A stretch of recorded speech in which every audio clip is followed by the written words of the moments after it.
We're gonna do a little bit of a repair work. The shower, one of my installers did the shower about 3 or 4 months ago, and actually it's been longer, it was back in October. I got a call back, the pan wasn't draining sufficiently, so upon closer look we came in here and we only have about a 1/16 inch of fall between 2 feet. I was getting a puddle right here, wasn't happy about it. And then this is a beautiful shower, really high-end finishes. And so we're gonna take off one row of tile, we're gonna take the curb off, the shower pan off, and redo it right. So hey, what's up everybody? Yeah, so now we're getting into this tear out. We got our electric chipping hammer and with our chisel on it and just going through and busting out all the tiles. Ronnie's got the vacuum there, just helping me out. 2 people really made this job go a lot better. You see, I took that chipping hammer and busted up the bottom row of tiles too, but I stayed down pretty good. I didn't want to get up close to that 2 inches that we needed to preserve of the Kerdi board. I didn't want to bang that out, so we were real careful when I was busting those tiles. And you can see as we go, we are being real careful of that 2 inches, that overlap that we need, that Kerdi wants to warranty this. And Schluter did warranty this repair. I got a letter from the sales rep to warranty this whole repair that we're doing. And you can see we're just going along, being careful, using our pry bars and whatever to loosen that tile up. And we're going to get the curb out here in a minute. I sawzalled the curb and then busted it out with a sledge, you can see right there. And there's that 2 inches that we're being real careful with. And the thin set, if you notice with Kerdi board, that mechanical bond, you can usually break it if you're careful. So just being real careful. You can see a little bit of the felt came off, but for the most part the Kerdi board, the structural integrity of it stayed good. So when we do our Kerdi band over that 2 inch overlap, we're going to be solid. So here you can see me applying the Kerdi band.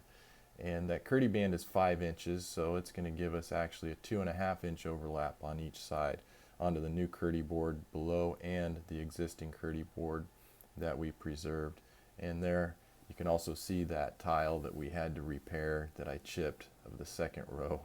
So I put a new sheet of Kerdi felt on that.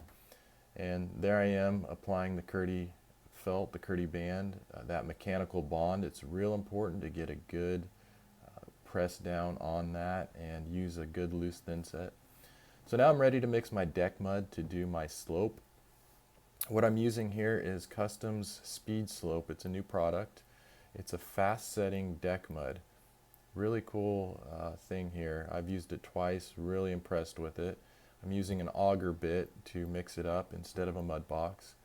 And there we go. Now I'm dumping out the deck mud. And you can see first thing I do is I get my slope to my perimeter, and again we want 1/4 inch to 1/2 inch of fall per foot.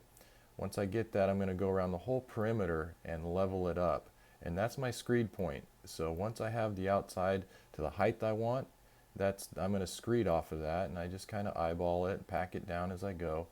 And if you haven't worked with deck mud before, and you've been using some other types of mortar to do your slopes, you got to use deck mud. It's so much easier. It's so much easier to shape. You get a much better finish, much smoother, much more even. So if you're using another product, try this. Try what we're doing here with the deck mud. I have other videos that explain what deck mud is and how it works. So first thing I do when I do my waterproofing on the pans is I do my corners. I'll get all of my corners set. That way I can see that 2 inch overlap, and you avoid the build out. What you really want to avoid is 3 sheets overlapping each other, because then you get a big build out when that happens. So I'm being careful to just go over the 2 inches on the corners and pressing that Kerdi in, getting that good mechanical bond there, and just squeezing out any excess thin set. I'm using a 3/16 V-notch trowel to apply the thin set. Again, mixed pretty loosely. Now I'm doing the sheet membrane on the floor, which was pre-cut, and then I just roll it up and then roll it out, and then I take a 10-inch taping knife and kind of press it all in. I like to work from the inside out. That way you can expel any air or excess thin set and just really embed it. It is, I can't emphasize enough how important it is to embed that thin set well, get that good bond. It is easy, especially with the slope, to get air pockets and whatnot. Here's the finished product of the Kerdi. It's ready for a water test now. I used All right, so speed set. it's about 6 o'clock. We started this tear out around 9 o'clock we got here. And so we got it all tore out, all floated, waterproofed.